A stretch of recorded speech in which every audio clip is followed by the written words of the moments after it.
বর্ণনা করব তাহলে খুশি হবেন কে? বিষ্ণু ঈসা ইসলাম বলেন আশ-শাইতানু জাসিম আলা কলবি ইবনে আদম। শয়তান বনি আদমের কলবের মধ্যে এরকম খামচি মেরে বসে থাকে। খামচি বোঝেন তো? শয়তান বনি আদমের হৃদয়ে কলবে খামচি মেরে বসে থাকে। ফাইদা যাকারাল্লাহ খানাসা, যখন মানুষ আল্লাহর জিকির করে শয়তান দৌড়ে পালায়। ওয়াইদা গাফালা ওয়াসওয়াসা, আর মানুষ যখন অমনোযোগী হয়, গাফিল হয়, শয়তান আবার টেম্পটেশন দেয়, আবার ধোঁকা দেয়, আবার ওয়াসওয়াসা দেয়।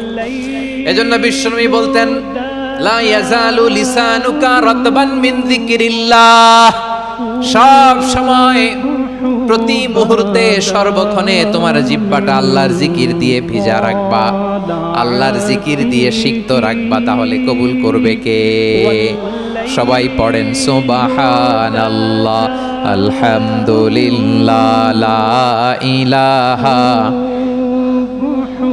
সুবহানাল্লাহ আলহামদুলিল্লাহ লা ইলাহা ইল্লাল্লাহ লা ইলাহা ইল্লাল্লাহু মুহাম্মাদুর রাসূলুল্লাহ সাল্লাল্লাহু আলাইহি ওয়াসাল্লাম। প্রিয় ভাইরা, আল্লাহ তাআলার অনেকগুলো নাম আছে। আল্লাহ তাআলার এই নামগুলো ধরে তার নাম আমাদের ডাকতে হবে, জপতে হবে। বিষ্ণু ঈসা ইসলাম বলেন ইন্না লিল্লাহি তিসআতান ওয়া তিসঈনা ইসমান মিআতান ইল্লা ওয়াহিদা।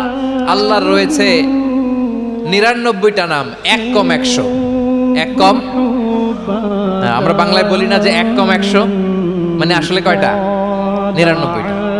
বিশ্বনবী বলেন আল্লাহর 99টা নাম আছে, মিআতান ইল্লা ওয়াহিদা, এক কম 100।